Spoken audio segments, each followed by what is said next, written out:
Hello everyone, welcome back. तो हम NDA 2 2022 discuss कर रहे हैं। इसके 36 क्वेश्चंस हम पहले पिछले वीडियो में डिस्कस कर चुके हैं। आज हम आगे के क्वेश्चंस डिस्कस करेंगे। आज का हमारा पहला सवाल है, consider the following for the next 3 items that follows. ABC is a triangular plot. हमें एक ट्राइंगुलर प्लॉट दिया है जिसमें AB हमें 16 मीटर दी है एंड BC हमें 10 मीटर दी है एंड CA हमें 10 मीटर दी है, यानी एक आइसोसेलेस प्लॉट है हमारा। ये दोनों साइड है बराबर हैं, तो ये दोनों एंगल क्या होंगे, बराबर होंगे। अ lamp post is situated at the mid point of the side AB के मिड पॉइंट पर एक पोल सिचुएटेड है। तो यानी ये भी 8 मीटर है और ये भी हमारे पास 8 मीटर। ये पोल हमने वर्टिकली यहाँ पर ठीक है सिचुएट किया है। The lamp post subtend an angle 45 degree at the vertex B। अब इसका मतलब क्या हुआ, ये हमने लैम्प पोस्ट लगाया, ठीक है। इतनी कितनी दूरी पर है यहाँ से B, 8 मीटर की दूरी पर है। B पॉइंट पर ये जो लैम्प है ये कितना एंगल सबटेंड कर रहा है, 45 डिग्री एंगल सबटेंड कर रहा है। तो हमें पूछा है फर्स्ट क्वेश्चन में, what is the height of the lamp post. Lamp post की हाइट क्या हो जाएगी, 1045 डिग्री से रिलेट कर पाएंगे। 1045 डिग्री क्या होता है, 1, किसके बराबर होगा, height of the lamp post by 8, right. तो हाइट कितनी आ जाएगी, 8 मीटर। तो क्वेश्चन नंबर 40 का आंसर हो गया option number C. Next question पूछ रहा है, what is AB upon sine C। AB side और sine C the opposite angle, उसकी रेशो हमें बतानी है, ठीक है। तो चूंकि ये हमें एक आइसोसेलेस ट्राइंगल दिख रही है, इसका क्या मतलब है कि ये जब मैं इसको ज्वाइन करूंगी, ये फ्रॉम ये दोनों साइड क्या बराबर, फ्रॉम दिस वर्टेक्स इस पर क्या बनाएगा, मीडियन है, और ये मीडियन क्या करेगा, जो बेस है इसको बाइसेक्ट करेगा और ये क्या होगा, परपेंडिकुलर होगा, 90 डिग्री होगा। अब ये बन गया हमारे पास एक राइट एंगल ट्राइंगल। ये 8 मीटर, ये 10 मीटर, तो कितना हो जाएगा, 6 मीटर। पाइथागोरस स्प्लिट से आ जाएगा, ठीक है। तो इस ट्राइंगल में साइन ए क्या बनेगा, साइन ए बनेगा परपेंडिकुलर, यानी 6/10, ठीक है। अब जो ABC ट्राइंगल है उसमें हमें क्या पता है, उसमें हमें ये पता है कि जो साइन लो होता है कि साइड बाय एंगल की रेशो, यानी कि AB बाय साइन C किसके बराबर होगा, BC बाय साइन A के बराबर होगा। BC हमें पता है, हाँ पता है, कितनी है, 10। साइन A हमारे पास कितना आया, 6/10, ठीक है। तो हमारे पास क्या आ गया, 10 इंटू 10 यानी 100/6 आ गया, राइट। तो AB अपॉन साइन C की रेशो कितनी आएगी, 100/6। इसमें से AB मुझे पता है, हाँ पता है, कितना है, 16। तो यहाँ से हमारे पास साइन C आ जाएगा, बट हमें निकालना क्या था, हमें तो AB अपॉन साइन C की रेशो ही बतानी थी। तो क्या आ गया, 100/6, बोले तो 50/3। सो ऑप्शन नंबर B हमारा करेक्ट हो जाएगा। आगे बढ़ते हैं, नेक्स्ट क्वेश्चन, क्वेश्चन नंबर 42 क्या पूछ रहा है कि what is cos A plus cos B plus cos C। अब कोस रिलेट करने हैं हमें, तो साइन A हमें पता है कितना है, 3/5 है, तो कोस A कितना हो जाएगा, 4/5 हो जाएगा, ठीक है। कोस B कितना होगा, कोस B भी 4/5 होगा, ठीक है। यहीं से आप इसी ट्राइंगल से, इससे आप कोस A निकाल पाएंगे और इससे आप कोस B निकाल पाएंगे। अब बच गया कोस C निकालना है। कोस C कैसे निकालेंगे, कोसाइन लो होता है हमारे पास, C² किसके बराबर होगा, A² plus B² minus 2AB कोस C के बराबर होगा। C² यानी कोस C के अपोजिट, C के अपोजिट जो साइड है हमारी क्या है, 16, इसका स्क्वायर कीजिए, यानी 16 का स्क्वायर हो गया बराबर A का स्क्वायर 100, B का स्क्वायर 100 माइनस 2AB 100 कोस C, ठीक है। 16 का स्क्वायर आ गया हमारे पास 256 माइनस 200 बराबर माइनस 200 कोस C, ठीक है। तो ये आ जाएगा 56/200 माइनस का कोस C के बराबर, ठीक है। कोस A की वैल्यू 4/5 प्लस 4/5 माइनस 56/200, तो एलसीएम आ गया 200, 5 4 40, 160 प्लस 160 माइनस 56, तो हो गया 320 माइनस 56। तो यह आ गया हमारे पास 4, यहाँ पर आ जाएगा हमारे पास 6 264/2। ठीक है, क्या वैल्यू आ गई हमारे पास, ये कट जाएगा, 8 से काट देते हैं, 8 तिया 24, 8 तिया 24, 8 दूनी 16 और 8 पंजे 40, 33/25, यानी ऑप्शन नंबर डी हमारा करेक्ट हो जाएगा। ठीक है, आगे बढ़ते हैं। नेक्स्ट क्वेश्चन है question number 46। What is the value of cosecant minus 73 पाई/3। कोसिकेंट माइनस थीटा, जब थीटा माइनस में होता है कोसिकेंट में, तो माइनस क्या हो जाता है, बाहर निकल जाता है, माइनस कोसिकेंट 73 पाई/3 हो गया। अब 73 पाई/3 को क्या लिख सकते हैं, 24 तिया 24 पाई प्लस पाई/3 लिख सकते हैं, 3 चौक 12, 3 दूनी 4 1 7 प्लस पाई/, तो ये हो गया 73 पाई/, सही लिखा है, सही लिखा है। अब 24 क्या हो गया, इवन हो गया, और प्लस पाई/3 तो पॉजिटिव हो जाएगा वहां पर, तो कोसिकेंट पाई/3 आ जाएगा हमारे पास। अब बता दो कि कोसिकेंट 60 डिग्री क्या होता है हमारे पास, 2/√3। ठीक है, तो ये आ जाएगा -2/√3, ऑप्शन नंबर बी करेक्ट हो जाएगा। आगे बढ़ते हैं, नेक्स्ट क्वेश्चन है question number 47। What is the value of cos 5 पाई/17 प्लस कोस 7 पाई/17 प्लस 2 कोस 11 पाई/17 कोस पाई/17। तो यहाँ पर हमें क्या दिख रहा है, कोस सी प्लस कोस डी दिख रहा है। क्या फॉर्मूला होता है, 2 कोस सी प्लस डी/2 दैट इज 6 पाई/17 कोस सी माइनस डी/2 यानी 5 पाई - 7 पाई यानी कि -2 पाई/17, लेकिन कोस क्या करता है, माइनस को खा जाता है, तो 2 पाई/17। ठीक है, पर /2 भी तो होगा, तो पाई/17। ओके, सही बात है।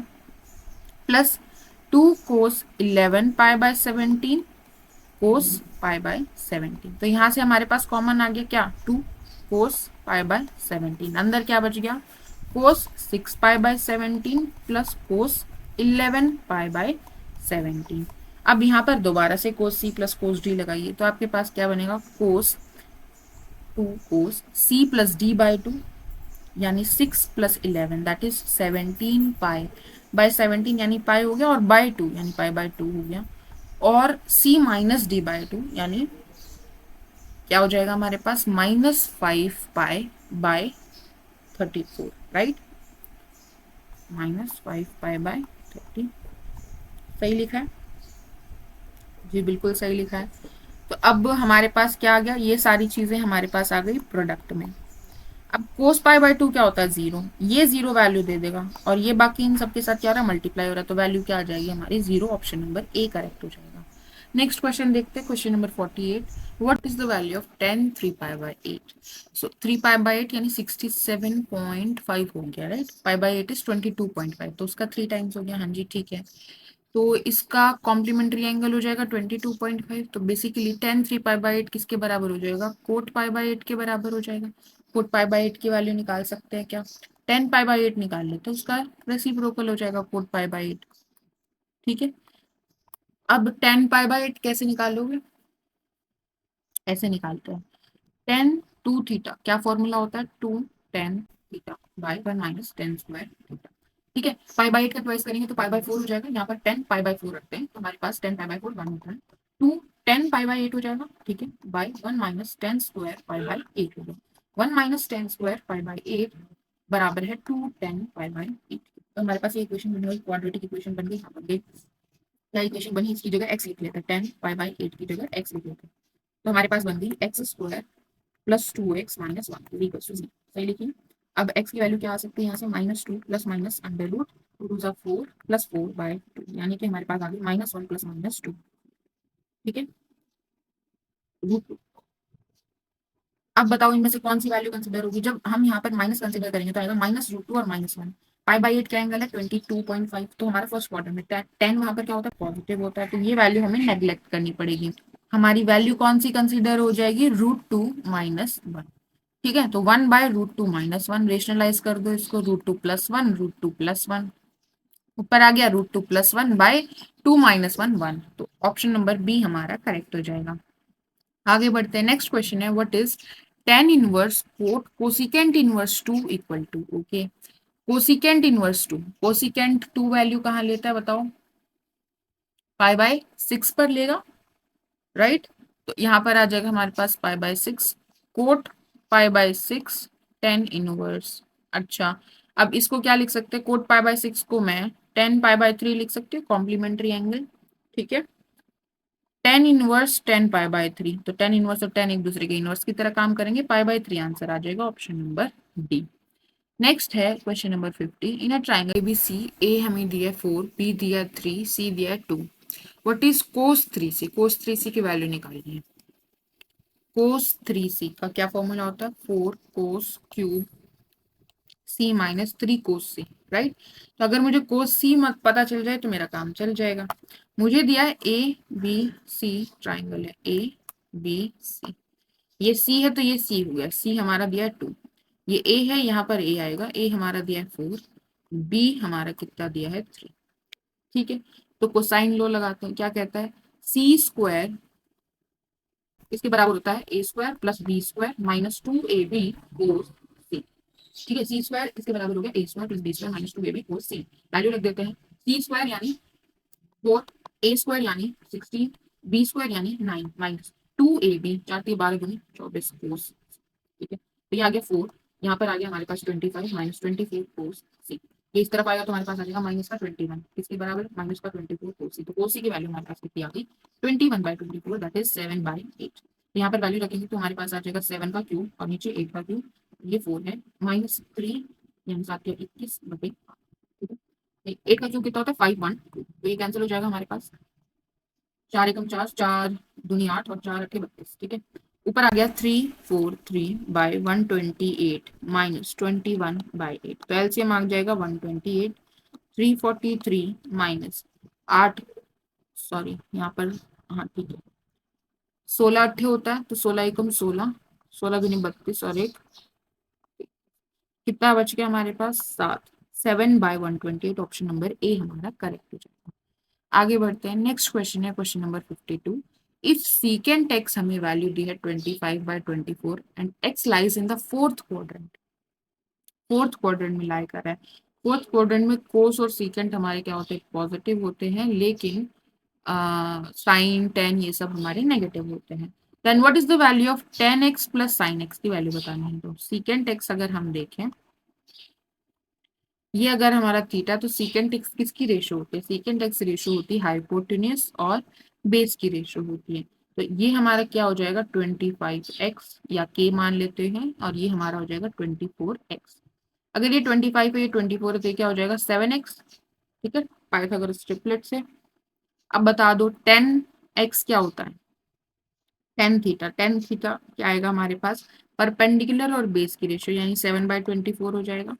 अब यहाँ पर ये ध्यान रखना पड़ेगा कि हमारा जो एंगल वो था कहाँ था? फोर्थ क्वाड्रेंट में था। फोर्थ क्वाड्रेंट में टेन क्या होता है? नेगेटिव, तो ये वैल्यू माइनस में आएगी। देन साइन एक्स क्या होगा हमारे पास? परपेंडिकुलर और हाइपोटेन्यूस, यानी 7/25। फोर्थ क्वाड्रेंट में साइन भी नेगेटिव होता है, ये भी माइनस में आएगा, तो हमारे पास आएगा -7/24 -7/25। एलसीएम क्या आएगा इसका? 600, 24 और 25, 25×7 175, माइनस 25×4 24×7 100, 7×28 168, ठीक है। 8×5 13, 7×7 14, 340 -343/600, यानी ऑप्शन नंबर बी हमारा करेक्ट हो जाएगा। आगे बढ़ते हैं, नेक्स्ट क्वेश्चन है question number 53। What is the value of ten square 165 degree plus coat square 165 degree, ठीक है। तो ये टेन स्क्वायर, इसको मैं क्या लिख सकती हूँ? 10 165 डिग्री का होल स्क्वायर लिख सकती हूँ, हाँ लिख सकती हूँ। 165 को मैं क्या पाई-15 डिग्री लिख सकती हूँ? लिख सकते हैं, बिल्कुल लिख सकते हैं। 180 में से 15 घटा देंगे तो 160 आ जाएगा। अब पाई में नो चेंज, तो ये किसके बराबर हो जाएगा? 10 15 डिग्री के बराबर हो जाएगा। 10 15 डिग्री हमें निकालना पड़ेगा, कैसे निकाल सकते हैं? 10 45 -30 करके निकाल सकते हैं। तो यहाँ पर फॉर्मूला लग जाएगा 1 - 1/√3, 1 + 1/√3, क्या आ जाएगा हमारे पास?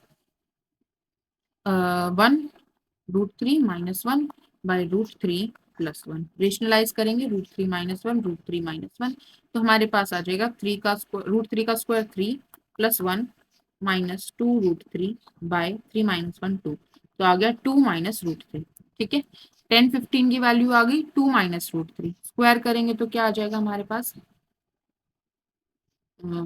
4 + 3 - 4√3 यानी 7 - 4√3। ठीक है, इसमें क्या ऐड करना है मुझे, कोट स्क्वायर 165 डिग्री, यानी कि इसको मैं क्या लिख सकती हूँ, कोट 15 डिग्री का स्क्वायर लिख सकती हूँ। हाँ लिख सकती हूँ, कोट क्या हो गया 1/10 15 डिग्री का स्क्वायर। अब 1/10 15 निकाल लो क्या होगा, 1/2 - √3, तो 2 + √3 से हम रेशनलाइज कर लेते हैं, मतलब इसको तो क्या आ जाएगा 2 + √3/2 2 4 - 3 1 हो जाएगा। अब इसका स्क्वायर क्या आएगा 2 2 4 +3 +4√3 यानी 7 + 4√3, 7 + 4√3, तो ये कैंसिल हो जाएगा, आंसर आ जाएगा 40। ठीक है, तो बस एक 10 15 निकालने की जरूरत थी, उसी से हमारा कोट आ जाएगा, स्क्वायर करके ऐड कर दें। ठीक है, आगे बढ़ते हैं, नेक्स्ट है question number 54। What is the value of sine 2n pi plus 5 pi/6 sine 2n pi minus 5 pi/6? ठीक है, तो जब n हमारा ओड हुआ, n हमारा ओड हो या इवन हो, ठीक है, ये हमेशा क्या रहेगा, एक इवन मल्टीपल रहेगा। ठीक है, n की वैल्यू कुछ भी रहेंगे, एक इवन रहेगा, मतलब कि हम कहाँ पर होंगे, हमेशा यहाँ पर होंगे। ये क्या कर रहा है, यहाँ पर भेज रहा है, और ये क्या कर रहा है, ये इसको यहाँ पर भेज रहा है, तो यहाँ वाला तो पॉजिटिव वैल्यू बाहर देगा, मतलब साइन 5 pi/6 हो जाएगा।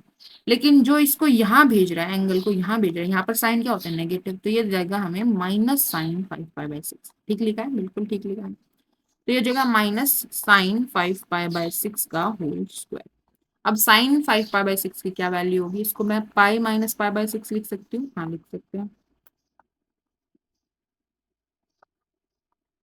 ठीक है, तो पाई में नो चेंज, साइन पाई/6 हो जाएगा। ठीक बात है, साइन पाई/6 क्या होता है, 1/2 का स्क्वायर कर दिया 1/4, और बाहर था एक माइनस का, तो -1/4, ऑप्शन नंबर ए करेक्ट हो जाएगा। ठीक बात है, आगे बढ़ते हैं, नेक्स्ट क्वेश्चन है क्वेश्चन नंबर 55।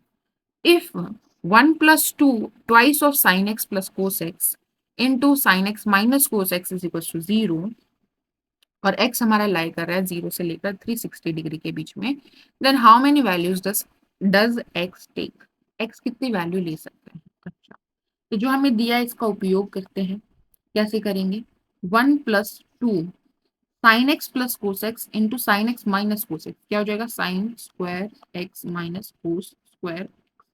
हमारे पास फॉर्मूला है किसका, कोस 2x का, क्या फॉर्मूला होता है, cos square x minus sine square x. यहाँ पर उल्टा दिख रहा है तो माइनस कॉमन लेना पड़ेगा। ठीक है, तो ये हो जाएगा 1 - 2 कोस 2x हो जाएगा, किसके बराबर है, 0 के बराबर। ठीक लिखा है, तो यहाँ से हमारे पास क्या आ गया कि 2 cos 2x किसके बराबर है, 1 के बराबर है, तो cos 2x किसके बराबर है, 1/2 के बराबर है। यहाँ से हमारे पास ये आ गया कि cos 2x हमारा cos 1/2 कहाँ वैल्यू लेता है, π/3। ठीक है, तो अगर हम इन जनरल फॉर्मूला लिखे तो क्या आ जाएगा, 2x किसके बराबर हो जाएगा हमारे पास, 2n pi plus minus pi by three. ठीक है, 2 से डिवाइड कर दीजिए तो x की वैल्यू क्या आ जाएगी, n पाई प्लस माइनस पाई/6। ठीक है, अब देखो different different values of n के लिए कहाँ कब कब हमारी जो x की वैल्यू है वो 0 से लेकर 360 डिग्री के बीच में लाई कर रही है। जब मैंने n 0 लिया तो आएगी π/6 या -π/6, उसमें से माइनस वाली तो 0 के इस तरफ चली गई लेफ्ट हैंड साइड में, तो वहां से कौन सी कंसीडर हुई, π/6। ठीक है, जब मैंने n1 लिया तो एक आएगी पाई प्लस π/6, एक आएगी पाई माइनस π/6। पाई प्लस π/6 ये कितना हो गया, 7 π/6, यानी कि हो गया ये 210, वो इसी में आ रहा है। ठीक है, तो ये कंसीडर हो जाएगी 7 π/6। पाई माइनस π/6 ये कहाँ आ रहा है, ये हो गया 5 π/6, बोले तो 150, तो ये भी यही आएगा। ठीक है, 5 π/6 भी कंसीडर हो गया। अब आगे बढ़ते हैं, n की जगह मैंने 2 ले लिया, तो 2 पाई प्लस π/6 ये तो बड़ा हो गया 360 से। ठीक है, 2 पाई माइनस π/6 ये तो यही आएगा, कितना हो गया 11 π/6 यानी कि 330 डिग्री। ठीक है, ये भी यहीं जा रहा है, तो हमारे पास कितनी हो गई वैल्यूज, 4 वैल्यूज आ गई x की। ठीक है, आगे बढ़ते हैं, नेक्स्ट क्वेश्चन है question number 56। Consider the following statements in respect of the line passing through origin and inclining at an angle of 75 degree with the positive direction of x-axis. Origin से पास होकर जा रही है तो लाइन की equation क्या होगी, एम एक्स टाइप की। और स्लोप कहाँ से पता चल जाएगी, एंगल से पता चल जाएगी, पता चल जाएगी। एम किसके बराबर हो जाएगी, 1075 डिग्री। 1075 डिग्री कैसे निकालोगे, 45 प्लस 30 कर लो, ठीक है। 1045 1 हो जाएगा, प्लस 1030 डिग्री 1/√3 हो जाएगा। तो ये आ जाएगा 1 माइनस 1/√3। तो √3 प्लस 1/√3 माइनस 1। दोबारा से रेशनलाइज करोगे तो आपके पास वैल्यू आ जाएगी 2 प्लस √3, ठीक है। 15 डिग्री के लिए आ रही थी 2 माइनस √3, 75 डिग्री के लिए आती है 2 प्लस √3, ठीक है। तो ये हमारे पास m की वैल्यू आ गई। तो हमारी इक्वेशन क्या आ गई, 2 प्लस √3x। अब यहाँ पर बता दो, ये फर्स्ट स्टेटमेंट पूछ रहा है कि the line passes through the point. ये लाइन जो है इस पॉइंट से पास होकर जा रही है, तो जाएगी तो इसको सेटिस्फाई करना चाहिए, ठीक है। तो अगर मैं x की वैल्यू 1 रखूं तो y क्या आ रहा है मेरा, 2 प्लस √3। यहाँ पर इन्होंने y की वैल्यू दी है 1/2 माइनस √3। तो क्या कर लो, रेशनलाइज करके देख लो क्या कहीं बराबर ही वैल्यू हो दोनों। तो 2 प्लस √3, 2 का स्क्वायर 4 माइनस 3 1। ओह, ये दोनों तो बराबर ही, तो ये स्टेटमेंट हमारी क्या हो जाएगी, करेक्ट हो जाएगी, ठीक बात। The line entirely lies in first and third quadrant. अब हमने देखा कि हमारी जो स्लोप आ रही है m 2 प्लस √3, ये क्या आ रही है, पॉजिटिव आ रही है, मतलब कि हमें एंगल भी बोला कि 75 डिग्री है। तो लाइन हमारी कुछ यहाँ लाई कर रही होगी। तो ये फर्स्ट क्वाड्रेंट और थर्ड क्वाड्रेंट में लाई कर रही है एंटायरली, बिल्कुल सही बात है। तो सेकंड स्टेटमेंट भी बिल्कुल ठीक है। तो ऑप्शन नंबर सी हमारा करेक्ट हो जाएगा, both 1 and 2 are correct. Next question है question number 57। If P point दिया है 3,4 is the mid point of a line segment between the axis. ये हमारी एक्सिस है, इनके बीच में कोई लाइन सेगमेंट है, ठीक है, यहाँ और यहाँ। उसका मिड पॉइंट हमें दे दिया है कितना, 3,4। अब यहाँ पर कोई लाइन टच कर रही है तो उसके कोऑर्डिनेट क्या होंगे, a,0 टाइप के। और यहाँ पर कोई टच कर रहा है तो उसके कोऑर्डिनेट होंगे 0,b टाइप के। तो यहाँ से क्या मुझे a बता सकते हो आप लोग, बिल्कुल बता सकते हैं, इसका डबल हो जाएगा। मिड पॉइंट कैसे निकालते हैं, a+0/2 3 के बराबर है, ठीक है। तो a क्या आ जाएगा हमारे पास, 6 आ जाएगा। तो ये पॉइंट 6,0 और b हमारे पास क्या आ जाएगा, 8 आ जाएगा। ये हो जाएगा 0,8, ठीक है। ओके, हमें पूछा है then what is the equation of the line. इस लाइन की इक्वेशन क्या होगी ये बताने।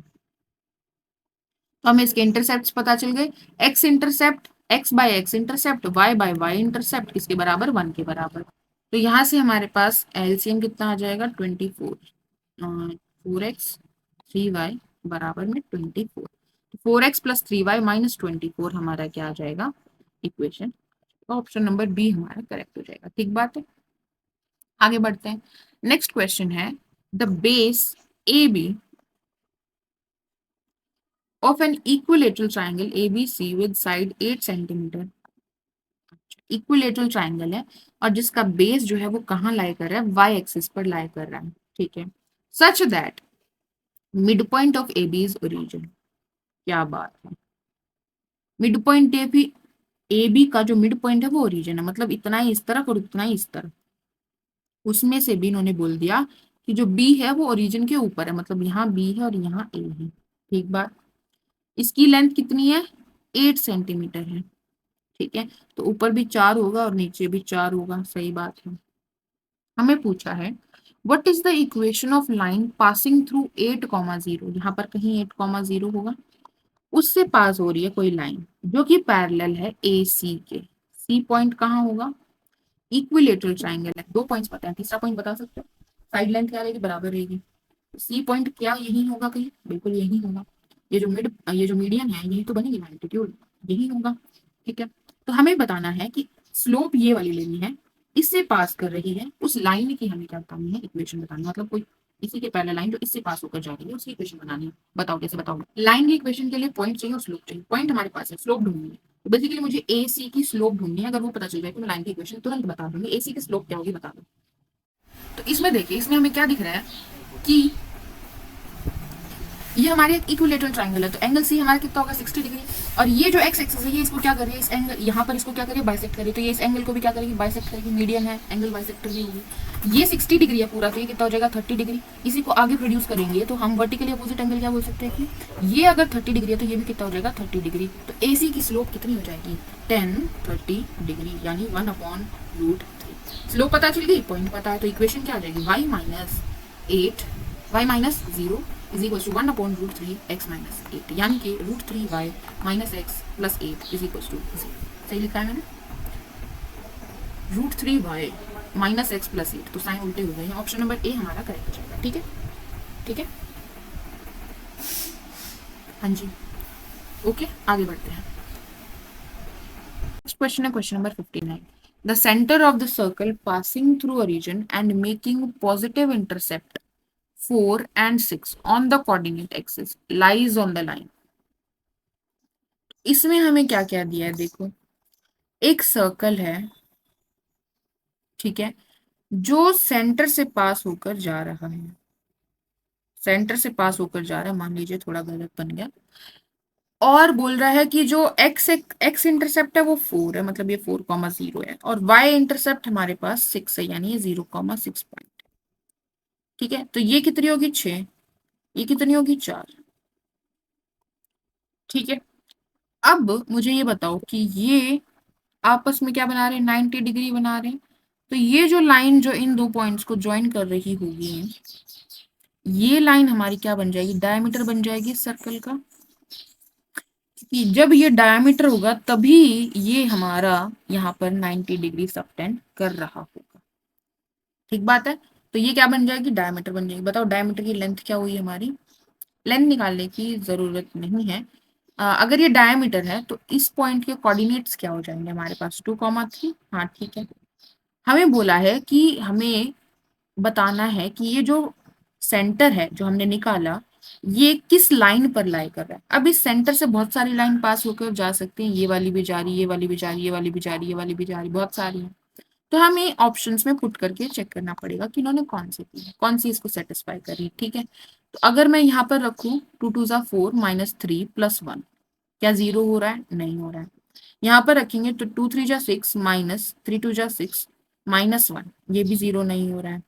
3 2 ज़ा 6 -3 4 ज़ा 12 +6, ये 0 हो जा रहा है, तो ऑप्शन नंबर सी हमारा करेक्ट हो जाएगा। ठीक है, आगे बढ़ते हैं। नेक्स्ट क्वेश्चन है question number 60। The centre of an ellipse is at 0,0। ठीक है, सेंटर 0,0 पर है। Major axis is y axis, तो ये हमारा वर्टिकल एलिप्स है।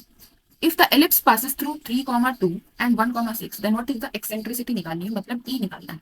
ठीक है, तो जो ये दो पॉइंट्स हैं ये इसकी इक्वेशन को सेटिस्फाई करेंगे, और इक्वेशन कैसे दिखेगी, x² by a square plus y square, यहाँ पर बी कर लो, यहाँ पर ए स्क्वायर, इसके बराबर 1 के बराबर। ठीक है, क्योंकि वाई मेजर एक्सिस है।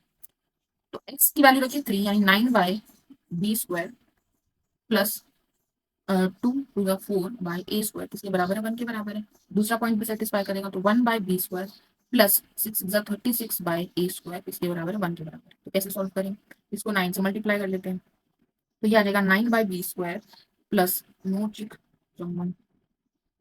27, 27 और 5 हो गया 32। ठीक है, मैंने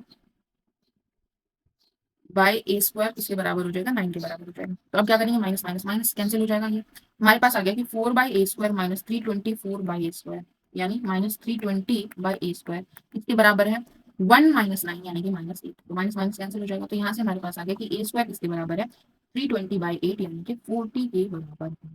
a² की वैल्यू आ गई, b² की वैल्यू निकाल सकते हैं, निकाल सकते हैं। b² की वैल्यू क्या आ जाएगी, यहाँ पर 40 रख दीजिए, तो 4/40 यानी 1/10। ठीक है, तो इधर आएगा तो 1 - 1/10, 1 - 1/10 इज 9/10। ठीक है, तो ये आ गया हमारे पास कि 9/b² किसके बराबर है, 9/10 के बराबर, तो 9 9 कैंसिल, b² किसके बराबर है 10 के बराबर, b² की वैल्यू भी आ गई। अब बता दो मुझे एक्सेंट्रिसिटी का फॉर्मूला क्या होता है एलिप्स की। इसका फॉर्मूला होता है √a² - b²/a²। ठीक है, a² इज 40 - 10/a², यानी 40, यानी हमारे पास आ गया 30/40, कैंसिल करेंगे तो हमारे पास आ गया 3/4। इसका क्या करना है स्क्वायर रूट, तो हमारे पास आ जाएगा √3/2। ऑप्शन नंबर ए हमारा करेक्ट हो जाएगा। ठीक है, चेक भी कर सकते हो एक्सेंट्रिसिटी एलिप्स की क्या होती है, <<1 आ रही है। हाँ ठीक है, आगे बढ़ते हैं। नेक्स्ट है question number 63। Consider the equation of the sphere which of the following statement is are correct, हमें बताना है। ओके, ये हमें स्फीयर की इक्वेशन दी है। फर्स्ट स्टेटमेंट कह रही है कि z axis is tangent to the sphere. z axis जो है वो इस स्फीयर के क्या है, टेंजेंट। अगर कोई लाइन सर्कल के टेंजेंट है तो वो सर्कल को सिर्फ एक ही पॉइंट पर टच करेगी, और अगर कोई लाइन सर्कल को दो पॉइंट पर टच कर रही है तो वो टेंजेंट नहीं हो सकती, वो सीकेंट बनेगी। तो हम क्या देखेंगे, z एक्सिस पर लाई करने वाला कोई भी पॉइंट किस फॉर्म का होगा, 0 0 z टाइप का होगा। तो ये हम इस इक्वेशन में पुट करके देखते हैं कि z की वैल्यू क्या आती है हमारे पास। अगर एक ही वैल्यू पॉसिबल हुई तो मतलब ये टेंजेंट बन जाएगा, लेकिन अगर दो वैल्यूज आ रही हैं इसका मतलब ये टेंजेंट नहीं बन पाएगा, ये सीकेंट बनेगी। ठीक है, तो वैल्यूज रखते हैं। 0 0, एक्स की जगह 0, वाई की जगह 0, जेड एज इट इज। ये भी 0 हो जाएगा, ये भी 0 हो जाएगा। यहाँ पर बचेगा -8z -16 इज इक्वल टू 0। इसके पास z की वैल्यूज क्या क्या आ जाएंगी, 8 plus minus under root 8 square यानी 64 प्लस 64 बाय, ठीक है। तो ये आ जाएगा हमारे पास 8 प्लस माइनस 8√2/2 यानी कि 4 प्लस माइनस 4√2 आ जाएगी वैल्यू। तो दो पॉसिबल वैल्यूज आ रही हैं, 4 प्लस 4√2 एंड 4 माइनस 4√2। दोनों रियल लाइन में एग्जिस्ट करेंगी z की वैल्यूज। ठीक है, तो ये क्या टेंजेंट है, नहीं, ये क्या बनेगी, सीकेंट बनेगी, क्योंकि ये सर्कल को दो पॉइंट पर टच कर रही है, क्योंकि हमें दो वैल्यूज मिल रही है ना z के लिए। नेक्स्ट है statement number 2। The centre of the sphere lies on the plane this. Centre of the sphere क्या होगा, इस स्फीयर का सेंटर क्या है, इसका हाफ करो 2, साइन चेंज करना है। इसका हाफ करो 3, साइन चेंज कीजिए। इसका हाफ -8 का हाफ -4, साइन चेंज करेंगे तो 4। तो 2 3 4 ये हमारा क्या बन रहा है, सेंटर बन रहा है। ये इस प्लेन पर लाई करेगा या नहीं, अगर लाइन लाई करेगा तो सेटिस्फाई होना चाहिए, नहीं करेगा तो इक्वेशन को सेटिस्फाई नहीं करेगा। तो यहाँ पर 2 रखा, यहाँ 3 रखा, यहाँ 4, तो 2 और 3 5 और 4 9 -9 0 सेटिस्फाई हो रहा है, मतलब ये जो सेंटर है इस प्लेन पर लाई करेगा, तो स्टेटमेंट हमारी करेक्ट हो जाएगी। तो आंसर बन जाएगा 2 ओनली, ऑप्शन नंबर बी। ठीक है, आगे बढ़ते हैं। नेक्स्ट क्वेश्चन है question number 64। A plane cuts intercept 2, 2, 1 on the coordinate axis. Intercepts दे दिए प्लेन के, तो इक्वेशन क्या आ जाएगी, x/2 y/2 z/1 किसके बराबर, 1 के बराबर। तो एलसीएम ले लीजिए, x plus Y plus 2z किसके बराबर है, 2 के बराबर। What are the direction cosines, direction ratios नहीं पूछे, cosines of normal to the plane. Direction cosines निकालने के लिए हमें क्या करना पड़ेगा, डायरेक्शन रेशियोज निकाल के डायरेक्शन कोसाइंस में जा सकते हैं हम, बिल्कुल क्या करना पड़ेगा, मैग्नीट्यूड से डिवाइड करना पड़ेगा।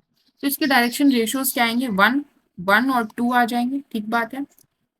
इसका मैग्नीट्यूड क्या आ जाएगा, 2 टू ज़ 4 +1 +1 यानी 4 + 1 5 + 1 इज 6 का अंडर रूट आ जाएगा। ठीक है, तो इसको पूरे को हम इससे डिवाइड कर देंगे मैग्नीट्यूड से। तो ये हमारे पास आ गए direction cosines, option number C हमारा करेक्ट हो जाएगा।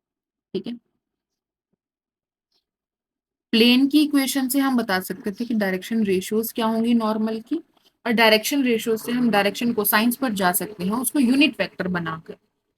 आगे बढ़ते हैं। नेक्स्ट क्वेश्चन है दोबारा से डायरेक्शन रेशियो से रिलेटेड है। The direction ratios of y axis can be 0, 4, 0। सही बात है, ये क्या दिखा रहा है, वाई एक्सिस को ही दिखा रहा है, बिल्कुल सही, वाई एक्सिस को ही दिखा रहा है। अगर डायरेक्शन कोसाइंस की बात करता तो हमारा मैग्नीट्यूड क्या होना चाहिए था, 1 होना चाहिए था। ठीक है, लेकिन इससे सिर्फ डायरेक्शन रेशियोज बोला है तो आर टाइम्स कर सकते हैं। ठीक है, तो ये स्टेटमेंट बिल्कुल ठीक है। सेकंड बोल रहा है the direction ratios of the line perpendicular to z axis can be. Perpendicular to z axis मतलब जेड एक्सिस पर जो डायरेक्शन कोसाइंस होंगे वो इस टाइप के होंगे, डायरेक्शन रेशियोज जो होंगी वो इस टाइप की होंगी। तो डॉट प्रोडक्ट क्या आना चाहिए, 0 आना चाहिए। 0 आ रहा है, बिल्कुल आ रहा है, तो ये परपेंडिकुलर लाइन के हो जाएंगे डायरेक्शन रेशियोज, बिल्कुल ठीक बात है। तो ये भी स्टेटमेंट करेक्ट है। तो बोथ 1 एंड 2 आर करेक्ट। आगे बढ़ते हैं।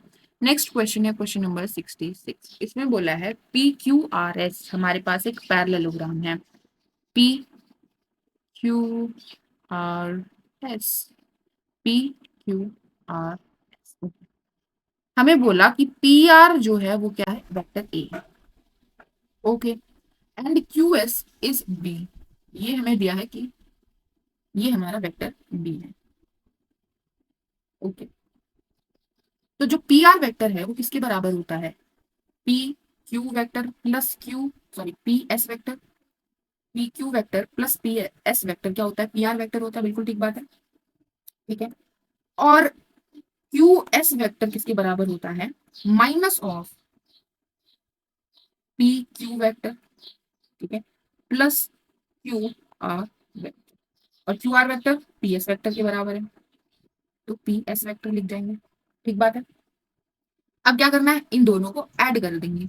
ऐड करेंगे तो हमें क्या मिलेगा? पी एस वेक्टर, लेकिन हमें क्या चाहिए? पी क्यू वेक्टर, तो माइनस करते हैं। हमारे पास इक्वेशन क्या है इस तरह के, पी आर वेक्टर किसके बराबर है? P Q vector plus P S vector, और क्यू एस वेक्टर किसके बराबर है?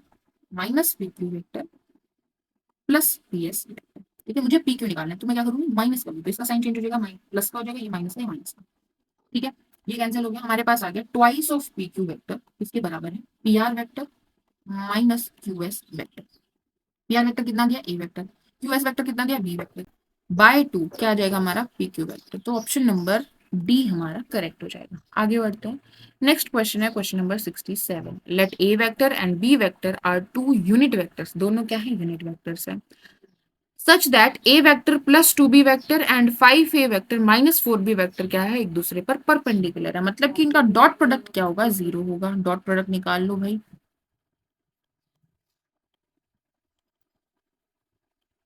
ए वेक्टर डॉट 5 ए वेक्टर, हमारे पास क्या आ जाएगा? 5 इंटू वेक्टर ए का मैग्नीट्यूड, वेक्टर ए क्या है? यूनिट वेक्टर, तो 5 आ गया, माइनस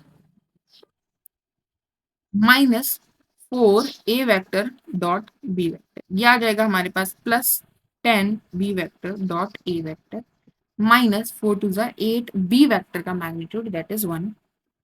ये क्या बोले? परपेंडिकुलर, मतलब डॉट प्रोडक्ट किसके बराबर होना चाहिए? जीरो के बराबर होना चाहिए। हमारे पास आ गया कि अब डॉट प्रोडक्ट क्या होता है? कम्यूटेटिव होता है, तो ये हो जाएगा 6 ए वेक्टर डॉट बी वेक्टर किसके बराबर आ गया?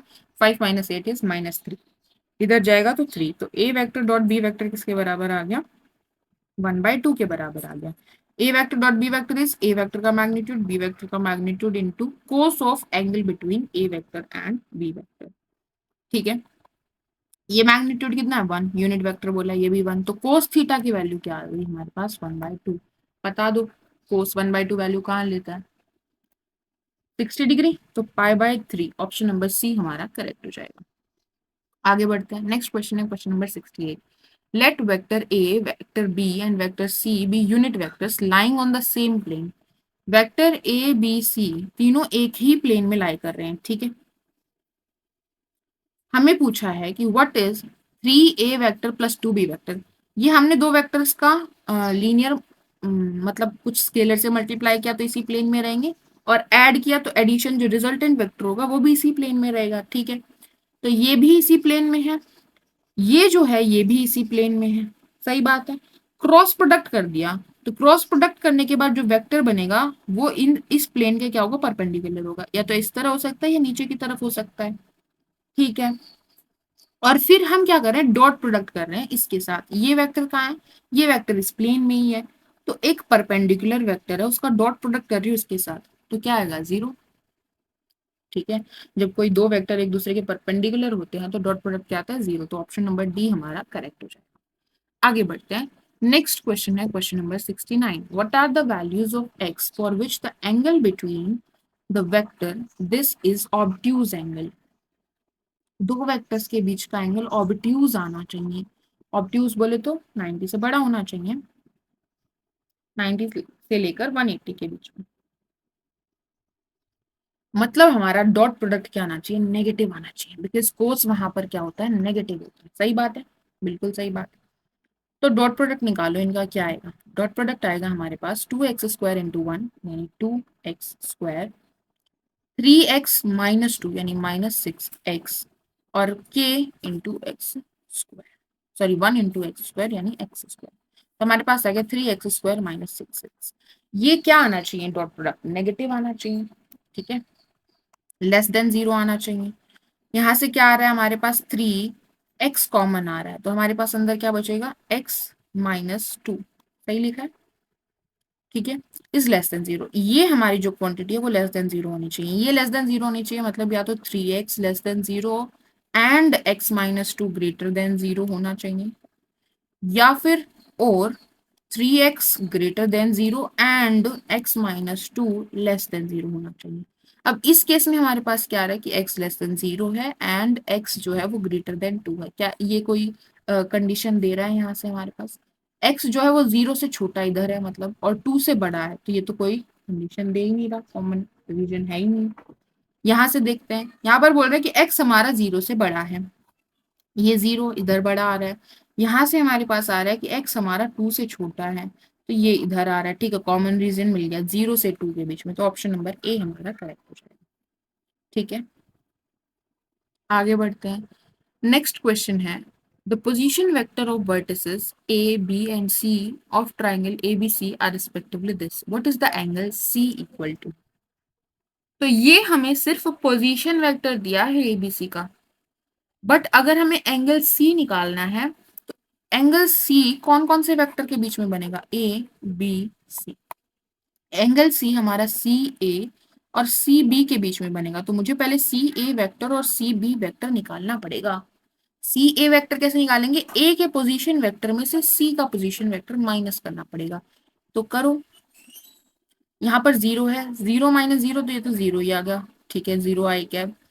यहाँ पर हमारे पास वन है, -3 यानी माइनस का 2 हो गया। यहाँ पर हमारे पास वन है, 1 - 3 ये हो गया -2, ठीक है, सही लिखा है। ठीक है, अब सी भी निकालते हैं, मतलब बी में से सी का, अब 3 i कैप -0 तो 3 i कैप ही रहा, ठीक है।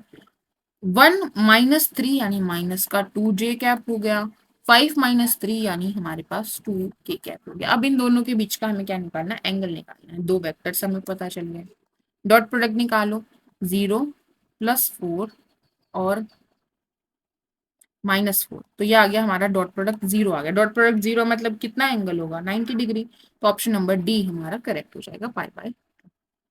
आगे बढ़ते हैं, नेक्स्ट क्वेश्चन है क्वेश्चन नंबर 71। लेट z हमें दिया है ग्रेटेस्ट इंटीजर फंक्शन y और y हमें दिया है greatest integer function x - x। ठीक है, ग्रेटेस्ट इंटीजर फंक्शन की डेफिनेशन क्या कहती है कि वो इंटीजर देता है, इंटीजर वैल्यू देता है हमेशा, which is greatest of all the integers which are less than or equal to x, right? तो ये हमेशा लेस देन और इक्वल्स टू x होगा, तो ये हमेशा ये जो वैल्यू होगी ये लेस देन इक्वल्स टू 0 हो जाएगी। और इक्वल्स टू 0 कब होगी, इक्वल्स टू 0 कब होगी, जब ये और ये सेम वैल्यू दे। कब सेम वैल्यू देगा, जब x एक इंटीजर होगा, x इज एन इंटीजर होगा, उस पर ये जो y होगा वो हमारा क्या हो जाएगा, 0 हो जाएगा। क्लियर है, ठीक है। हमें बोला कि if x is not an integer, integer वाले बाहर निकाल दिए, इंटीजर नहीं है, तो ये 0 नहीं हो सकता, मतलब हमारे पास आ गया कि ये हमेशा क्या होगा, लेस देन 0 होगा। बट पॉजिटिव, x जो है पॉजिटिव नंबर है, अच्छा, then what is the value of z, z की वैल्यू क्या होगी ये बताना है। z क्या है, इसका ग्रेटेस्ट इंटीजर फंक्शन। अब क्योंकि ये जो है वो 0 से छोटा है, तो ग्रेटेस्ट इंटीजर फंक्शन जो वैल्यू देगा वो एक नेगेटिव इंटीजर होगी वैल्यू, तो यहां से भी आप बता सकते हो कि माइनस, बस इकलौता यही नेगेटिव दिया, तो यही आंसर होगा। ठीक है, बाकी आप एक चीज और ऑब्जर्व कर सकते हैं कि इसमें मैक्सिमम डिफरेंस कितना हो सकता है। मेरा मतलब ये है कि ग्रेटेस्ट इंटीजर फंक्शन जो है ना, सपोज 2.3 है, या कोई भी non integer positive real number है मेरे पास, ठीक है, इसके और इसके इंटीग्रल पार्ट, यानी कि यहाँ पर हम ग्रेटेस्ट इंटीजर फंक्शन की वैल्यू मतलब 2 के बीच में, या किसी भी रियल या इंटीजर जो भी हम निकालेंगे उसके बीच में हमेशा जो डिफरेंस होता है वो हमेशा 1 से छोटा होता है ना, 1 को एक्सीड तो कभी करता नहीं है। ठीक है, तो ये जो वैल्यू होगी, इनका जो डिफरेंस होगा वो हमेशा लेस देन -1 हो जाएगा। सही बात है, लेस देन -1 ग्रेटर देन -1 होगा, माइनस ग्रेटर देन -1 होगा। ठीक है, तो ये जो वैल्यू है वो हमेशा यहाँ बीच में लाई कर रही है। ठीक है, तो y कि ऊपर जब हम ग्रेटेस्ट इंटीजर फंक्शन लगाएंगे तो z की वैल्यू क्या आ जाएगी, -1 आ जाएगी। ऑप्शन नंबर ए हमारा करेक्ट हो जाएगा। ठीक है, आगे बढ़ते हैं। नेक्स्ट क्वेश्चन है question number 72। If f of x is equals to 4x plus 1 and g of x is equals to kx plus 2 such that f o g g of f के बराबर है, तो k की value क्या होगी बताना है। f o g निकाल लीजिए, f में g इंसर्ट कर दो। f में g इंसर्ट करेंगे तो हमारे पास आ जाएगा 4kx प्लस 2 प्लस 1 किसके बराबर है, g में f इंसर्ट करना है, अब k 4x प्लस 1 प्लस 2 के बराबर है। तो यहाँ से आ जाएगा 4kx प्लस 8 प्लस 1 यानी 9, 4kx प्लस k प्लस 2 के बराबर है। 4kx कैंसिल हो गया यानी k हमारा क्या आ गया 7। ऑप्शन नंबर ए हमारा करेक्ट हो जाएगा। What is the minimum? Next question है 73. What is the minimum value of the function? This function की minimum value बतानी है। ठीक है, कैलकुलस का एप्लीकेशन आ गई है। कैसे बताओगे इसकी मिनिमम वैल्यू?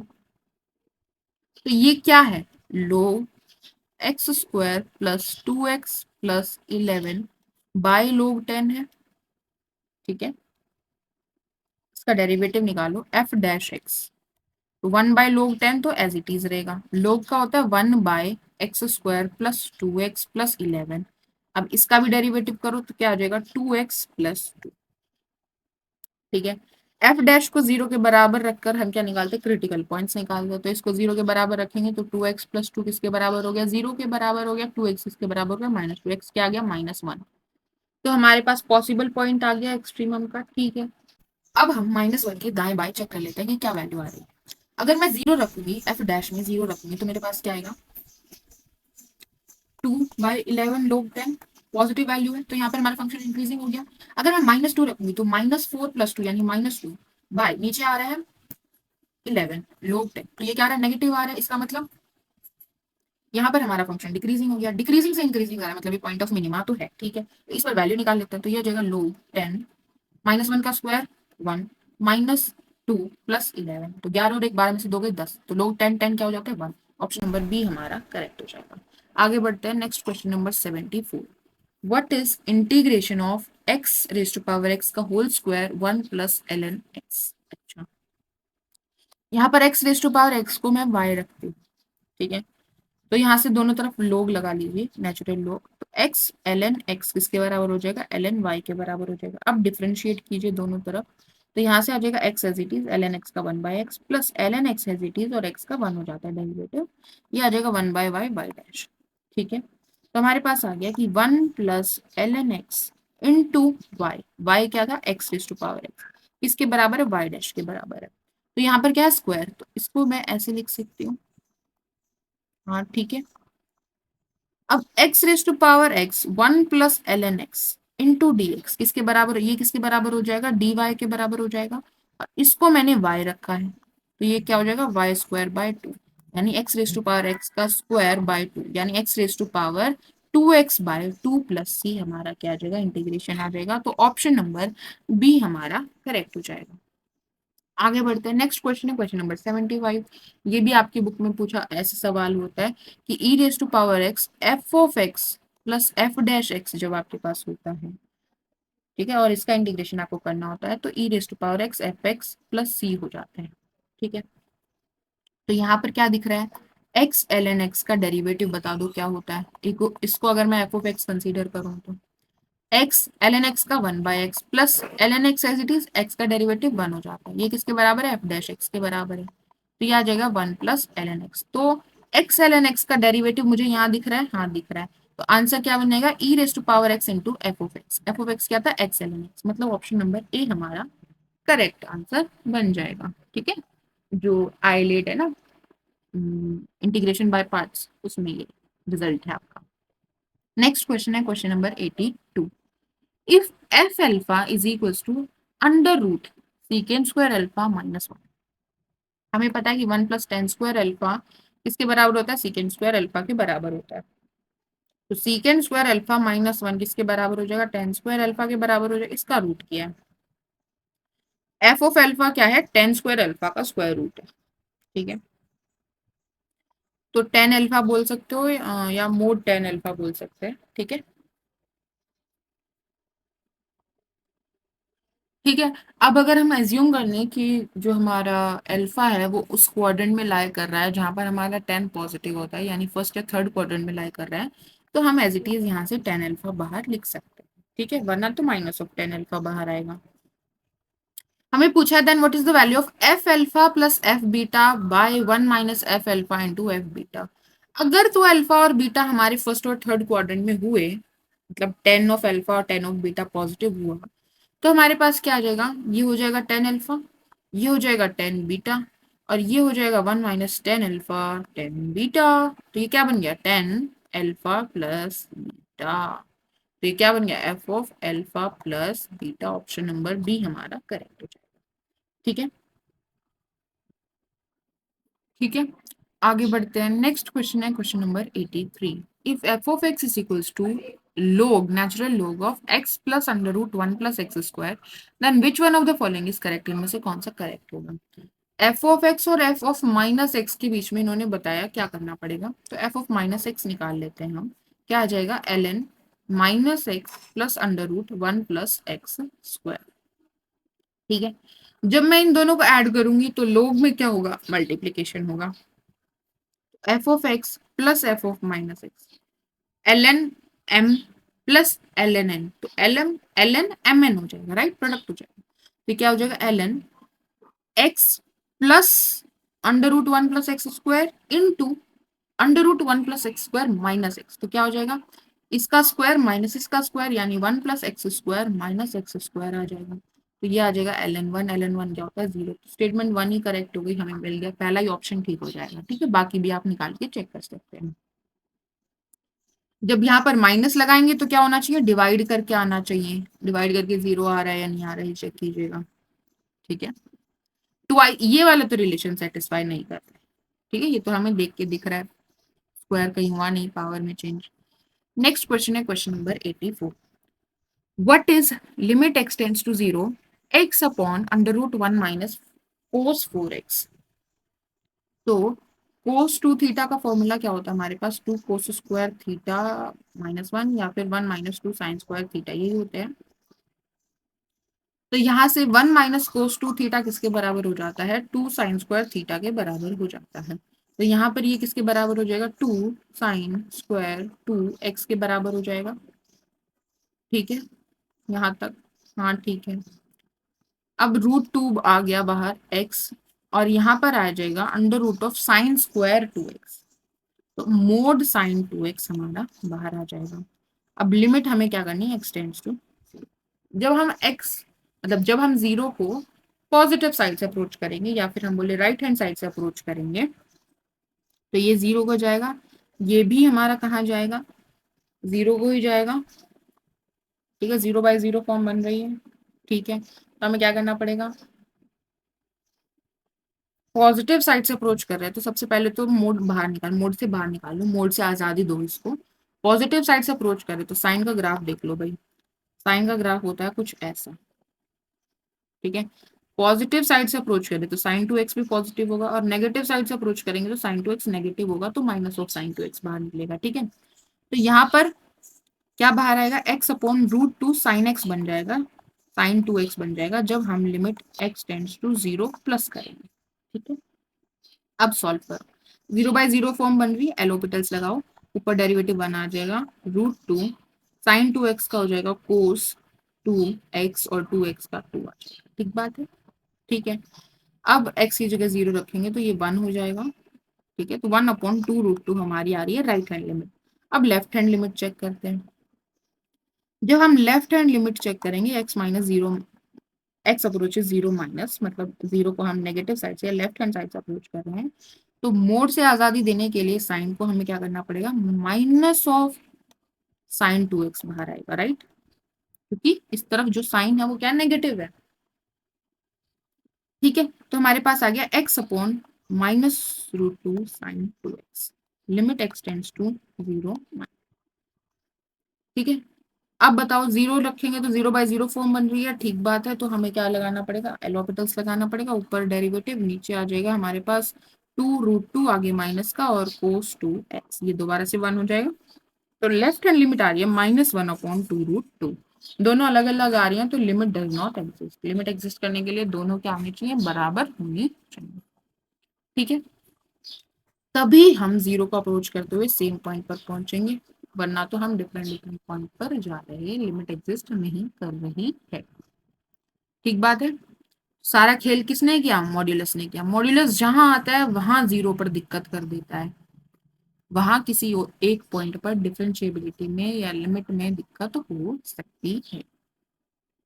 ठीक है, क्वेश्चन नंबर 85 ये क्या कह रहा है कि what is limit x tends to pi by 2 4x minus 2 pi upon cos x। अगर इसमें डायरेक्टली मैं पाई बाय 2 रखूँ तो क्या बन रही है मेरी, 0/0 फॉर्म बन रही है। ठीक बात है, तो मुझे क्या करना पड़ेगा, एलोपिटल्स लगाना पड़ेगा। ऊपर वाले का डेरिवेटिव करेंगे तो 4 आ जाएगा और नीचे वाले का माइनस साइन एक्स आ जाएगा। अब लिमिट लगाइए x tends to pi by 2, तो आ जाएगा 4 माइनस साइन पाई बाय 2 1 होता है, तो यहाँ पर -4, ऑप्शन नंबर ए हमारा करेक्ट हो जाएगा। आगे बढ़ते हैं, question number 86, f of x is equals to x square plus x, okay, plus mod x by x. तो ये जो एक्स है ना, इसको मैं डिस्ट्रीब्यूट कर देती हूँ, तो ये एक्स बन जाएगा, यहाँ पर 1 बन जाएगा, plus mod x by x बन जाएगा। अब जब हमारा फंक्शन इस तरह का होता है तो हम क्या कर सकते हैं, लिमिट अलग अलग डिस्ट्रीब्यूट कर सकते हैं। तो इसकी लिमिट के बारे में भी एग्जिस्ट कर जाएगी, कोई दिक्कत नहीं है। जीरो को अप्रोच करेंगे तो ये जीरो बन जाएगी, इसकी लिमिट भी ठीक है 1 हो जाएगी। इसकी लिमिट देख लेते हैं, मोड एक्स अपॉन एक्स की limit as x tends to 0। अब दोबारा से आ जाइए इसी बात पर कि जब हम जीरो को राइट हैंड साइड से अप्रोच करेंगे, मतलब हमारे पास जो वैल्यूज होंगी वो क्या होंगी, पॉजिटिव होंगी, तो मॉड्यूलस ऑफ एक्स क्या आएगा, एज इट इज बाहर आ जाएगा, एक्स बाय एक्स मिलेगा हमें, यानी लिमिट हमारी 1 आएगी। और जब हम जीरो को नेगेटिव साइड से अप्रोच करेंगे तो मतलब एक्स की वैल्यूज क्या हो रही है, लेस देन जीरो है। ठीक है, उसके लेफ्ट हैंड साइड पर है, लेस देन जीरो है मतलब नेगेटिव वैल्यूज है, तो मॉड्यूलस क्या देगा, माइनस ऑफ एक्स बाहर देगा। ठीक है, तो यहाँ से हमारी लिमिट क्या आएगी, -1। तो लेफ्ट हैंड लिमिट और राइट हैंड लिमिट हमारी क्या आ जाएगी, डिफरेंट आ जाएंगी। ठीक है, इस फंक्शन के लिए अगर आप लेफ्ट हैंड लिमिट निकालोगे तो आपकी क्या आ जाएगी, 0 + 1 -1, यानी कि 0 आ रही है। और आपकी राइट हैंड लिमिट क्या आ रही है, 0 + 1 + 1 यानी 2 आ रही है। ठीक है, तो डिफरेंट है तो लिमिट एग्जिस्ट नहीं की हमारी। ठीक बात है, आगे बढ़ते हैं। नेक्स्ट क्वेश्चन है question number 87, what is limit h tends to 0 sine square x plus h minus sine square x upon h। तो आपको ये क्या दिख रहा है, f of x plus h minus f of x upon h, limit h tends to 0। ये pattern दिख रहा है कि नहीं दिख रहा है, और ये क्या होता है, किसके बराबर होता है, derivative of f at x के बराबर होता है, राइट। तो ये साइन स्क्वायर x के डेरिवेटिव के बराबर होगी इसकी लिमिट। ठीक है, साइन स्क्वायर एक्स का डेरिवेटिव निकाल दो, क्या आ जाएगा, 2 साइन एक्स, साइन एक्स का डेरिवेटिव कोस एक्स, यानी कि हमारा आ गया साइन 2x, यानी ऑप्शन नंबर सी हमारा करेक्ट हो जाएगा। ठीक बात है, आगे बढ़ते हैं। नेक्स्ट क्वेश्चन है question number 88, let f of x be a function such that f dash x is g of x। ध्यान से, f of x लिखा और इसका जो डेरिवेटिव है उसको हमने नाम दे दिया g of x। अब इसका जो डबल डेरिवेटिव है, इसका डबल डेरिवेटिव मतलब g का डेरिवेटिव, क्या नाम है उसका, माइनस एफ ऑफ एक्स, इसके बराबर है एफ ऑफ एक्स का माइनस हो जा रहा है। लेट किया है हमने, एच ऑफ एक्स एक नया फंक्शन हम डिफाइन कर रहे हैं, एफ ऑफ एक्स का whole square plus g of x का whole square. Then consider the following statement, इन स्टेटमेंट्स के बारे में बताइए। पहली स्टेटमेंट कह रही है कि एच डैश 3 क्या आ जाएगा, 0 आ जाएगा, तो एच डैश निकालना है। एच डैश मतलब डेरिवेटिव कर दीजिए विद रिस्पेक्ट टू एक्स, इसका derivative with respect to x, तो 2 आगे f of x as it is, और एफ का डेरिवेटिव एफ डैश एक्स आ जाएगा, प्लस 2 आगे g of x as it is, और जी एक्स का डेरिवेटिव जी डैश एक्स आ जाएगा, और एक्स का डेरिवेटिव 1 आ जाएगा। ठीक बात है, ये जो एफ डैश एक्स है किसके बराबर है, जी एक्स के बराबर है। ठीक है, और ये जो जी एक्स है, ये तो जी एक्स एज इट इज रखते हैं, जो जी डैश एक्स है वो किसके बराबर है, माइनस एफ ऑफ एक्स के बराबर है, माइनस एफ ऑफ एक्स के बराबर है। तो ये दोनों क्या हो गए, ये पॉजिटिव साइन के साथ ही नेगेटिव साइन के साथ तो ये क्या होगा, 0 हो गया। मतलब हमारे पास आ गया कि एच डैश एक्स क्या है, 0 है। तो एक्स की वैल्यू कुछ भी डालो, 3 डालो, 2 डालो, 1 डालो, तो क्या आएगी, H dash at that point 0 ही आएगी। तो फर्स्ट स्टेटमेंट हमारी करेक्ट होगी, हाँ जी करेक्ट है। अब एक बात बताइए कि एच डैश अगर 0 है, मतलब क्या आ गया, D H upon D x हमारे पास 0 है, एच क्या आएगा, इंटीग्रेशन करोगे तो एच क्या आएगा, कांस्टेंट आएगा। एच कांस्टेंट आएगा मतलब एच एक कांस्टेंट फंक्शन है, हर एक पॉइंट पर सेम ही वैल्यू ले रहा होगा, तो एच ऑफ 1 जो है वो एच ऑफ 2 के बराबर होगा। ये स्टेटमेंट भी हमारी, एच जो है वो एक कांस्टेंट फंक्शन होगा, like h of x is equal to 2 type का ऐसा फंक्शन होगा। तो सारे पॉइंट्स पर दो ही वैल्यू दे रहा है, 1 रखो चाहे 2 रखो चाहे 3 रखो, सारे पॉइंट्स पर दो ही वैल्यू देगा, बराबर वैल्यू देगा। तो फर्स्ट एंड सेकंड दोनों ही स्टेटमेंट करेक्ट है, बोथ 1 एंड 2 आर करेक्ट। आगे बढ़ते हैं, नेक्स्ट क्वेश्चन है question number 98। Consider the following statement, the degree of differential equation this. अब किसी भी डिफरेंशियल इक्वेशन की डिग्री आप कब बता पाओगे, जब उसमें जो डिपेंडेंट वेरिएबल है उनके जो डेरिवेटिव्स हैं वो पॉलिनोमियल फॉर्म में हो। ठीक है, तो यहाँ पर पॉलिनोमियल फॉर्म में है क्या, नहीं है, बिकॉज यहाँ पर dy बाई डी एक्स हमने क्या दे दिया, कोस का एंगल दे दिया है, ट्रांसेंडेंटल फंक्शन बन गया है। ठीक है, तो यहाँ पर हम डिग्री डिफाइन नहीं कर पाएंगे, इन्होंने बोला डिग्री 1 है, नहीं डिग्री 1 नहीं। ठीक है, सही बात है, ओके। बिकॉज जब आप आगे जाके देखोगे तो कोस थीटा का एक्सपेंशन आप करोगे ना, तो इसकी पावर्स आएंगे और वो पावर्स वेरी हाई तक जाएंगी, मतलब इंफिनिटी तक जाएंगी। तो कोई मैक्सिमम पावर आप निकाल ही नहीं पाओगे dy अपॉन डी एक्स की। डिग्री डिफाइन करने के लिए मैक्सिमम पावर डिफाइन करनी चाहिए ना, तभी तो डिग्री डिफाइन करेंगे। तो ये स्टेटमेंट हमारी गलत हो जाएगी। The order of the differential equation this, इसका इस डिफरेंशियल इक्वेशन का ऑर्डर क्या होगा, 2 हो जाएगा। ठीक है, सेकंड ऑर्डर डेरिवेटिव इन्वॉल्व है, तो ये स्टेटमेंट हमारी करेक्ट है, तो 2 ओनली, ऑप्शन नंबर बी हमारा करेक्ट हो जाएगा। आगे बढ़ते हैं, नेक्स्ट क्वेश्चन है question number 99। What is the differential equation of the family of parabolas having vertex at origin and axis along positive y-axis? Differential equation निकालनी है पैराबोलास की फैमिली की, जिसकी वर्टेक्स ओरिजिन है, ठीक है, and axis along positive y axis, मतलब ऐसे ऊपर की तरफ खुला हुआ है। तो क्या हो जाए, एक बात है, तो इक्वेशन क्या होती है इसकी general form, 4ay is equal to x square. तो हम कांस्टेंट एक तरफ रखते हैं, बाकी को एक तरफ शिफ्ट कर देते हैं। ठीक है, अब इसका डेरिवेटिव करते हैं विद रिस्पेक्ट टू एक्स, क्योंकि हमें डिफरेंशियल इक्वेशन निकालनी है। ठीक है, जो डेरिवेटिव करेंगे इसका क्या हो जाएगा, 0, किसके बराबर है, इसका डेरिवेटिव करेंगे तो नीचे वाले का स्क्वायर, नीचे वाला एज इट इज, ऊपर वाले का डेरिवेटिव यानी 2x माइनस ऊपर वाला एज इट इज, नीचे वाले का डेरिवेटिव यानी माइनस। तो हमारे पास क्या आ गया कि 2x y minus x square y dash किसके बराबर है, 0 के बराबर है। तो यहाँ से हमारे पास क्या आ गया कि 2y minus x Y dash किसके बराबर है, 0 के बराबर है, यानी कि हमारा आ गया ऑप्शन नंबर बी हमारा करेक्ट बन जाएगा। ठीक है, नेक्स्ट है question number 102। What is the probability of getting a composite number in the list of natural numbers from 1 to 50? 1 से 50 के बीच में कॉम्पोजिट नंबर मिलने की क्या प्रोबेबिलिटी। अब 1 से 50 के बीच में हम प्राइम नंबर्स निकाल लेते हैं, उनको माइनस कर देंगे तो कॉम्पोजिट नंबर मिल जाएगा। 1 का ध्यान रखना कि 1 ना प्राइम है और ना कॉम्पोजिट है, मतलब दोनों में से किसी में भी काउंट नहीं करना है। ठीक है, तो कॉम्पोजिट में भी काउंट नहीं होगा तो 1 मैं इधर लिख लेती हूँ, पर ये प्राइम भी नहीं है, इसको अलग से लिखते हैं। फिर 2 आ गया, 3 आ गया, देन 5 आ गया, 7 आ गया, 11 आ गया, 13 आ गया, 17 आ गया, 19 आ गया, 23 आ गया, 29 आ गया, देन 31 आ गया, 37 आ गया, देन 39 नहीं, 39 आ गया, 41 आ गया, देन हमारे पास 43 आ गया, 47 आ गया और 49 नहीं। ठीक है, तो कितने हो गए, 1 2 3 4 5 6 7 8 9 10 11 12 13 14 15 और एक 16। ठीक है, तो 50 माइनस 16 तो कितना हो गया हमारे पास, 4 34। तो 34/50 हमारे पास क्या हो जाएगा कॉम्पोजिट नंबर, तो यानी 17/25, ऑप्शन नंबर बी हमारा करेक्ट हो जाएगा। आगे बढ़ते हैं, नेक्स्ट क्वेश्चन है question number 104। Two numbers x and y are chosen at random from a set of first 10 natural numbers, first 10 natural 1 2 3 4 and so on, कहां तक 10 तक इस तरह चूज किए हैं। अच्छा, दो नेचुरल नंबर चूज किए हैं randomly. What is the probability that x plus y is divisible by 4, 4 से डिविजिबल आ जाए, तो 4 के डिविजिबल 4 आ जाए, 8 आ जाए सम, या फिर 12 आ जाए, या फिर 16 आ जाए। ठीक है, ओके। अब किसे चूज किए हैं, सेट से चूज किए हैं दो नंबर, तो रिपीटेशन तो होनी से रही, क्योंकि सेट में तो रिपीटेशन होती नहीं है। तो 2 2 ये हम काउंट नहीं कर पाएंगे। ठीक है, तो हम क्या लिख सकते हैं, 4 कब कब आ सकता है, 1 और 3 क्या आ जाएगा। ठीक है, 8 कब कब आ सकता है, 1 7 होगा, ओके, देन हमारे पास 2 6 हो जाएगा, 4 4 नहीं काउंट करेंगे। 12 कब कब आ सकता है हमारे पास, 8 4 8 हो जाएगा, 3 और 9 हो जाएगा, 6 6 हम काउंट नहीं कर पाएंगे। ठीक बात है, 16 कब आएगा हमारे पास, 8 8 होता है, या फिर 7 9 हो जाएगा, राइट, 9 और 7 16।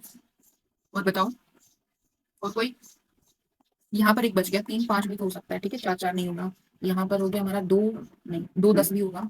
ठीक है, ओके, यहाँ पर 3 9 हो गया, फिर 4 8 हो गया, फिर 5 7 हो जाएगा, ठीक है। और 6 6 नहीं हो सकता। यहाँ पर अगर हम बात करें तो मेरे पास 7 हो गया, 9 और 7 हो गया, 10 6 6 और 10 हो सकता है, और हमारे पास 8 8 नहीं हो सकता, ठीक है। बस यही हो गए, 1 2 1 और 3 4 4 और 4 8 और 2 10, टोटल फेवरेबल हमारे पास 10 हो गए। और 10 में से दो नंबर चूज करने की कितने वेज हो गए, 10 से 2, यानी 10/45, यानी कि 2/9, ऑप्शन नंबर बी हमारा करेक्ट हो जाएगा, ठीक है। आगे बढ़ते हैं। नेक्स्ट क्वेश्चन है 108, 5 coins are tossed once, 5 coin उछाले गए हैं। What is the probability of getting at most 4 tails, at most 4 tails मतलब ज्यादा से ज्यादा 4 आनी चाहिए, ठीक है। तो 1 वाले भी काउंट करेंगे, 2 वाले भी, 3 वाले भी, 4 वाले भी, कौन से काउंट नहीं करेंगे, 5 वाले। तो 5 टेल वाली प्रोबेबिलिटी निकाल लेते, वो माइनस कर देंगे, काम बन जाएगा। पांचों टेल आने की क्या प्रोबेबिलिटी है, 1/2 1/2 1/2 मतलब 1/2 की पावर 5, यानी 1/32 चांसेस है पांचों टेल आने के। तो 1 माइनस 1/32 चांसेस हो जाएंगे एटमोस्ट 4 टेल आने के, यानी 31/32, ऑप्शन नंबर ए हमारा करेक्ट हो जाएगा। नेक्स्ट क्वेश्चन है 109, 3 fair dice are thrown, okay, what is the probability of getting a total greater than or equal to 15, total जो है वो 15 या 15 से बड़ा होना चाहिए। अब डाइस है तो मैक्सिमम नंबर 6 होता है, 6 6 12 और 6 18, मैक्सिमम सम कितना हो सकता है, 18 आ सकता है। तो 15 से लेकर 18, ये देखना 15 16 17 18, ये सम कब कब आएगा, 3 3 का पेयर बनाना है, और यहाँ पर ध्यान रखना कि 3 डाइस थ्रो किए हैं। तो 15 कब कब आ सकता है, 5 5 5 6 6 6 3 3 3, ये रखो। तो 6 6 6 वाला एक पेयर ये बन गया, 6 6 6, 5 5 5 वाला भी जाएगा, ठीक बात है। देन 6 6 5 वाला जाएगा, 6 6 12 और 5 17 हो जाएगा। 5 5 6 वाला भी जाएगा, ठीक है, 5 5 10 और 6 16 हो जाएगा। देन 4 5 6 वाले भी जाएंगे, ठीक है। और 4 4 8, कितने का फर्क रह गया, 4 4 2 बन गया, 6 6 4 जाएगा, बिल्कुल जाएगा, 6 6 12 और 4 16 हो जाएगा। 5 5 10, 10 और 5 वो नहीं जाएगा। और कोई, ये 1 हो गया, इसके भी 1 हो गए, इसके लिए कितना हो सकता है, 3 फैक्टोरियल बाय 2 फैक्टोरियल यानी 3 हो गया। इसके लिए 3 फैक्टोरियल बाय 2 फैक्टोरियल यानी 3 हो गया। इसके लिए 3 फैक्टोरियल यानी 6 हो गया। इसके लिए 3 फैक्टोरियल बाय 2 फैक्टोरियल यानी 3 हो गया, ठीक है। तो 6 6 12 12 और 3 15 16 17 हो गए। और कोई बताओ, कोई और, ठीक है। तो हमारे पास फेवरेबल कितने आ गए, 17, और टोटल कितने हो जाएंगे हमारे सैंपल स्पेस में, कितने जाएंगे जब हमने 3 डाइस थ्रो किए, तो 6 raised to power 3 यानी 216, तो ऑप्शन नंबर सी हमारा क्या हो जाएगा, करेक्ट हो जाएगा। रुको, एक बच गया, 6 6 3 हो सकता है, 6 6 12 और 3 15, ठीक है। तो 3 फैक्टोरियल बाय 2 फैक्टोरियल हो जाएगा, यानी इसके लिए भी 3 आ जाएंगे, तो 20/216 बनेगा, ठीक है। और ये कैंसिल हो जाएगा हमारा, 4 पंजे 20, 4 पंजे 20, 4 चौक 16, 5/54, ऑप्शन नंबर डी बनेगा, सी नहीं बनेगा, ठीक है। ओके, आगे बढ़ते हैं। नेक्स्ट क्वेश्चन है 110, probability that a person hits a target is 0.5, एक पर्सन के टारगेट को हिट करने की प्रोबेबिलिटी क्या है, प्रोबेबिलिटी ऑफ हिट क्या है, 0.5 यानी 1/2। What is the probability of at least 1 hit, at least एक हिट हो जाए, मतलब कि इसमें मुझे कौन कौन से आउट ऑफ 4 शॉट्स, तो 4 शॉट्स लिए हैं उसने, एटलीस्ट 1 मतलब 1 वाला भी काउंट करना पड़ेगा, 2 वाला भी, 3 वाला भी, 4 वाला भी काउंट करना पड़ेगा। तो हम क्या करते हैं, नो हिट की प्रोबेबिलिटी निकाल लेते हैं, नो हिट की प्रोबेबिलिटी निकाल लेंगे और उसको 1 में से माइनस कर देंगे, तो एटलीस्ट 1 हिट की प्रोबेबिलिटी मिल जाएगी, ठीक बात है। तो नो हिट के क्या चांसेस है, 1/2 की पावर 4, ये भी हिट ना हो, ये भी हिट ना हो, ये भी हिट ना हो, ये भी हिट ना हो, और हिट ना होने की प्रोबेबिलिटी 1 माइनस 1/2 यानी 1/2 ही है, यानी 1/16 हो गया, ठीक है। तो एक भी हिट ना होने की प्रोबेबिलिटी कितनी आ गई, 1/16। हमें पूछा था एटलीस्ट 1 हिट, तो 1 माइनस 1/16 यानी 15/16, ऑप्शन नंबर सी हमारा करेक्ट हो जाएगा। आगे बढ़ते हैं। नेक्स्ट क्वेश्चन है क्वेश्चन नंबर 111 अ box contain 2 white balls 3 black balls 4 red balls, 2 white balls हैं, 3 black balls हैं, 4 red balls हैं। What is the number of ways of drawing 3 balls from the box with at least 1 black ball, 3 balls निकालनी है और इन 3 balls में से at least एक black होना चाहिए। तो हम क्या कर लेते हैं, एक भी ब्लैक ना हो उसकी प्रोबेबिलिटी निकाल लेते हैं, ठीक है। और एक भी ब्लैक ना हो, इसका मतलब जो तीनों निकाली है वो कहाँ से निकाली होंगी, व्हाइट या रेड में से निकाली होंगी, मतलब इन 6 में से निकाली होंगी। 6C3/9C3 हो जाएगा, एक भी ब्लैक ना निकालने की प्रोबेबिलिटी, ठीक है। ऊपर कितना आ जाएगा, 6 5 4/3 9 8 7/3 2 6, ठीक लिखा है मैंने। ये कैंसिल हो जाएगा हमारे पास, ये आ जाएगा 3, ये आ जाएगा हमारे पास 4, ऊपर आ गया 5 चौक 20, नीचे आ गया 7 या 21 चौक 84, 20/84। ठीक है, प्रोबेबिलिटी नहीं पूछी है, ओ नो, हमें तो पूछा है what is the number of ways of drawing. अच्छा ठीक है, तो इस बॉक्स में से 3 बॉल्स निकालनी है, उसके कितने वेज हैं, तो 9C3 यानी 84 वेज है। ठीक है, तो अब बताओ, और हमने निकाल लिया कि इस बैग में से एक भी ब्लैक बॉल ना निकालने के कितने वेज आए मेरे पास, 6C3 आई, 20 आई, तो इसमें से ये माइनस कर दूंगी, यानी 64 हमारे ऐसे वेज आ जाएंगे जो जिनमें हमारी एक ना एक ब्लैक बॉल तो निकलेगी ही, यानी ऑप्शन नंबर सी हमारा करेक्ट हो जाएगा। आगे बढ़ते हैं, नेक्स्ट क्वेश्चन है question number 112। During war one ship out of 5 was sunk on an average in making a certain voyage। तो हमें क्या बोला है कि 5 में से एक बार शिप सिंक हो जा रही, तो प्रोबेबिलिटी ऑफ सिंक क्या आ रही है, 5 में से एक मतलब 1/5। ठीक है, और वोएज कंप्लीट हो जा रही है, मतलब वो ट्रेवल कंप्लीट हो जा रहा है, उसकी कितनी प्रोबेबिलिटी है, 4/5। इसने पूछा what is the probability that exactly 3 out of 5 ships, total कितनी है, 5 शिप्स हैं, उसमें से 3 जो है वो सेफली अराइव कर जाए, एग्जैक्टली 3 ही सेफली अराइव करनी चाहिए। ठीक है, तो सबसे पहले 5 में से 3 चूज करेंगे जो सेफली अराइव करानी है। अब वो 3 सेफली अराइव की हैं, सेफली अराइव करने की क्या प्रोबेबिलिटी थी, 1 - 1/5 यानी 4/5। तो ये जो अराइव की है सेफली, पहले वाली के चांस 4/5, दूसरे वाले के भी 4/5, तीसरे वाले के भी 4/5, तो इसका क्यूब हो जाएगा। और चौथे वाले को चौथी पांचवी को हमें परमानेंटली डुबोना ही पड़ेगा, 3 चूज करने के बाद जो चौथी पांचवी बची उनको हमें डुबोना ही है, तो 1/5 की कितनी हो जाएगी, पावर 2 हो जाएगी। ठीक है, तो अब इसको कैलकुलेट कीजिए, 5C3 कितना आ जाएगा, 5 factorial by 3 factorial into 2 factorial, यानी कि आ जाएगा हमारे पास 10, राइट। 10 इंटू 4, 4 जा 16, 4 जा 64 बाय 5 की पावर 5, 5 की पावर 625 इंटू 5 आ गया, ठीक है ना। तो ये हो जाएगा 5 दूनी, यानी आ गया हमारे पास 128/625, ऑप्शन नंबर डी हमारा करेक्ट हो जाएगा। आगे बढ़ते हैं, नेक्स्ट क्वेश्चन है question number 113। A card is drawn from a pack of 52 cards, 52 card से एक कार्ड निकाला गया है। A gambler bet that it is either a spade or an ace, या तो वो स्पेड होगा या एस हो। ठीक है, आइदर और लिखा है, तो प्रोबेबिलिटी ऐड करनी है। ठीक है, तो स्पेड निकलने की क्या प्रोबेबिलिटी है, 13/52, 13 कार्ड्स होते हैं स्पेड के। एस के कितने कार्ड्स होते हैं, 4 कार्ड्स होते हैं, लेकिन उन 4 में से एक तो स्पेड में ही निकल गया।